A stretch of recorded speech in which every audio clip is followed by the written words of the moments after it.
तो हेलो दोस्तों, आज हम ज्योग्राफी पढ़ेंगे, यानी आज हम भूगोल पढ़ेंगे। और भूगोल में भी आज हम पढ़ेंगे कि आखिर जो है पृथ्वी की उत्पत्ति कैसे हुई, यानी पृथ्वी की उत्पत्ति कैसे हुई, पृथ्वी की उत्पत्ति कैसे हुई। पृथ्वी के आज हम स्थल आकृति के स्थल आकृति के बारे में पढ़ेंगे, यानी पृथ्वी के स्थल आकृति के बारे में पढ़ेंगे, यानी पृथ्वी के स्थल आकृति के बारे में पढ़ेंगे। आज हम ज्योग्राफी पढ़ेंगे और ज्योग्राफी में भी जो है आज हम पृथ्वी की उत्पत्ति कैसे हुई और पृथ्वी का स्थलाकृति के बारे में भी हम पढ़ेंगे। तो अब हम देखते हैं कि आखिर जो है पृथ्वी की उत्पत्ति कैसे हुई। तो ये सूर्य है, ये सूर्य है और सूर्य के चारों ओर जो है ग्रह चक्कर लगाते हैं, यानी सूर्य के चारों ओर ग्रह चक्कर लगाते हैं। और जो शुरुआती में जो ग्रह हुआ करते थे, जैसे जैसे ये पृथ्वी है, यानी जैसे ये पृथ्वी है, यानी सूर्य है, सूर्य एक तारा है और तारा के जो है चारों ओर जो है ग्रह जो है चक्कर लगाते हैं। उसमें हमारी पृथ्वी भी जो है सूर्य के चक्कर लगाती है। लेकिन शुरुआती में जो ग्रह हुआ करते थे, यानी शुरुआती में जो ग्रह थे वह एक जो है पिघला हुआ आग का पिंड हुआ करते थे, यानी पिघला हुआ आग का पिंड, पिघला हुआ आग का पिंड हुआ करते थे लगभग 4 अरब साल पहले, यानी 4 बिलियन साल पहले, 4 बिलियन साल पहले, यानी 4 अरब साल पहले क्या हुआ करते थे, एक जो है पिघला हुआ आग का पिंड हुआ करते थे।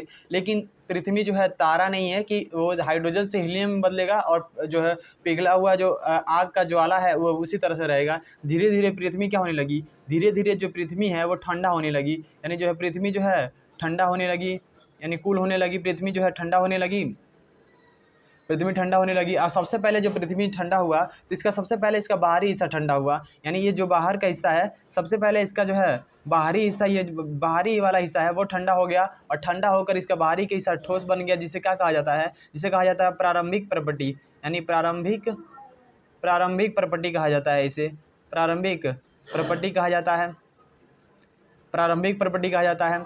और जो अंदर अभी भी क्या था, अंदर का हिस्सा क्या था, अभी भी अंदर का हिस्सा जो था वो गर्म था। और गर्म हिस्से के अंदर देखेंगे तो गैस थे, यानी कई सारी जो गैसें थी, गैस में देखेंगे तो वहाँ ऑक्सीजन, कार्बन डाइऑक्साइड जो है मीथेन थी, कार्बन डाइऑक्साइड, मीथेन और भारी चीज़ें भी थी, यानी भारी चीज़ें भी थी जैसे लौह अयस्क थे, मैग्नीशियम थे, कॉपर थे, यानी भारी चीज़ें भी थी। यानी जो पृथ्वी क्या सूर्य तारा है, सूर्य के चारों ओर ग्रह चक्कर लगाते हैं, जैसे पृथ्वी भी एक चक्कर लगाती है। और जो शुरुआती में जो ग्रह हुआ करते थे वो एक पिघला हुआ आग का पिंड हुआ करते थे। लेकिन उसके बाद से ये बात है 4 बिलियन साल पहले, 4 बिलियन साल पहले, यानी 4 अरब साल पहले। लेकिन धीरे धीरे पृथ्वी क्या होने लगी, धीरे धीरे पृथ्वी ठंडा होने लगी और इसका सबसे पहले इसका बाहरी हिस्सा ठंडा हुआ, जिसे क्या कहा जाता है, प्रारंभिक प्रॉपर्टी कहा जाता है। लेकिन इसके पिघले हुए लेकिन जो अंदर का हिस्सा अभी भी गर्म था। जैसे आप आलू देखे हों, आलू जब सबसे पहले ठंडा होगा तो उसका सबसे पहले बाहरी हिस्सा ठंडा होगा, जैसे हलवा हो गया, आलू हो गया, ये सबसे पहले इसका बाहरी हिस्सा ठंडा होता है, लेकिन अंदर अंगुली डालेंगे तो अभी भी गर्म रहता है। तो वैसे ही पृथ्वी अंदर से जो है गर्म थी और इस गर्म हिस्से के अंदर देखेंगे तो गैस थे, ऑक्सीजन थी, मीथेन थी और भारी चीज़ें भी थी जैसे लोहा, मैग्नीशियम, कॉपर थे। लेकिन जो हल्का गैस होता है वो कहीं ना कहीं वो बाहर आने की सोचता है, यानी हल्का चीज़ें जो बाहर आने की सोचती है और भारी चीज़ें अंदर जा जाती है। जैसे जो भारी चीज़ें थी वो पृथ्वी के अंदर केंद्र में जाने की सोच रही थी और जो केंद्र में जा रही थी, और जो गैस थी वो पृथ्वी से जो है बाहर निकल रही थी, यानी जो गैसें थी वो पृथ्वी से बाहर निकल रही थी और जो भारी चीज़ें थी वो पृथ्वी के केंद्र में आ रही थी। इसी क्रिया को क्या कहा गया, इस क्रिया को कहा गया डेंसिटी डिफरेंशिएशन, यानी डेंसिटी डिफरेंशिएशन,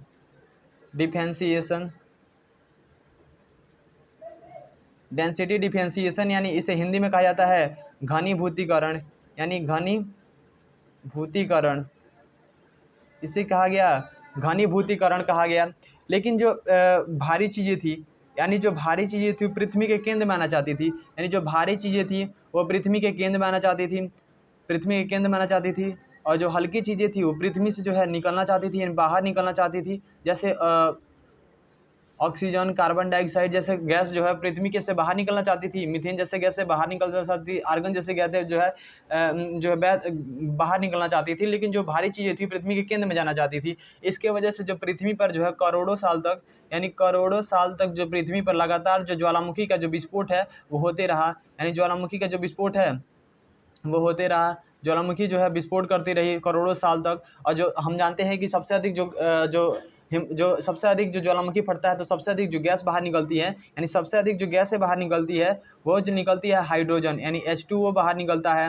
उसके अलावा देखेंगे और भी गैसें बाहर निकलती है, जैसे जलवाष्प, CO2, SO2 जैसे गैसें बाहर निकलती हैं, सल्फर डाइऑक्साइड, कार्बन डाइऑक्साइड जैसे गैसें बाहर निकलती है, जिसमें सबसे अधिक जो गैस निकलता है वो H2O निकलता है। यानी H2O गैस सबसे अधिक बाहर निकला, यानी करोड़ों साल तक जो ज्वालामुखी का जो विस्फोट होते रहा तो जो है सबसे अधिक जो गैस बाहर निकला H2O निकला। जब सबसे अधिक गैस बाहर निकला करोड़ों साल तक तो धीरे धीरे H2O जो है ठंडा होकर क्या बन गया, बादल बन गया।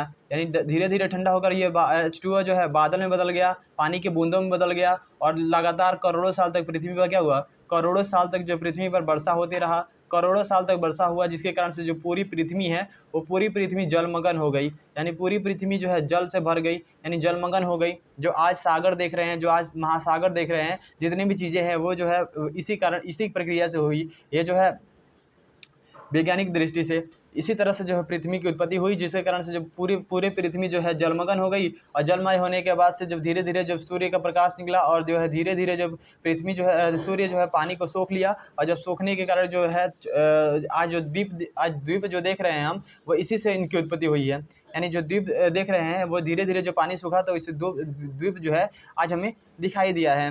लेकिन पहले जो है पृथ्वी पूरी तरह से जो है जलमय हो गई थी।